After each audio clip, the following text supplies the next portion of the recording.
சேலம் மாவட்டம் சங்ககிரி அருகே ஓட்டுநரின் கட்டுப்பாட்டை இழந்த அரசு பேருந்து தடுப்புச் சுவரில் மோதி விபத்தில் சிக்கிய நிலையில் காண்போரை பதற வைக்கும் விபத்தின் சிசிடிவி காட்சிகள் வெளியாகியுள்ளது. அந்த காட்சிகளை பார்க்கலாம்.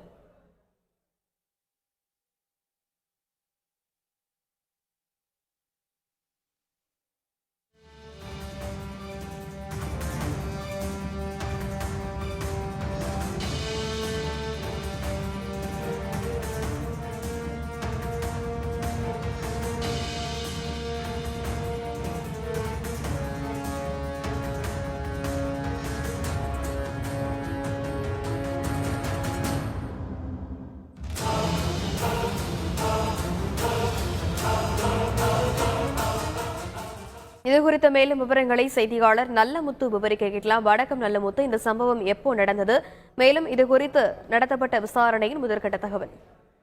வணக்கம். சேலம் மாவட்டம் சங்ககிரி அருகே ஓட்டுநரின் கட்டுப்பாட்டை இழந்து சாலையின் நடுவே வைக்கப்பட்ட இந்த தடுப்பில் விபத்துக்குள்ளான சிசிடிவி காட்சிகள் தற்போது வெளியாகி பெரும் பரபரப்பை ஏற்படுத்தி வருகிறது. ஈரோடு பகுதியைச் சேர்ந்த செந்தில் ராஜா இவர் இன்று ஈரோடு பேருந்து நிலையத்திலிருந்து 22 பயணிகளை ஏற்றிக்கொண்டு சேலம் நோக்கி சென்று கொண்டிருந்தார்.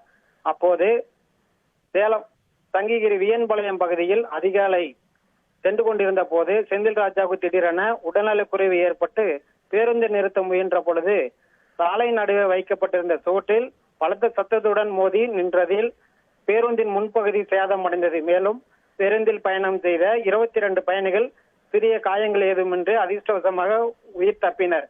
மயக்கமடைந்த ஓட்டுநர் செந்தில் ராஜாவை சங்ககிரி அரசு மருத்துவமனை கொண்டு சென்று முதல்வர் சிகிச்சை பெற்று ஈரோடு அரசு மருத்துவமனை கொண்டு சென்றனர்.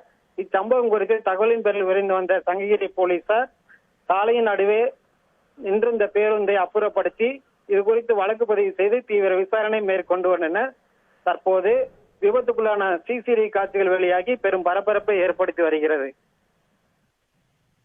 விரிவான விவரங்களுக்கு நன்றி நல்லமுத்து.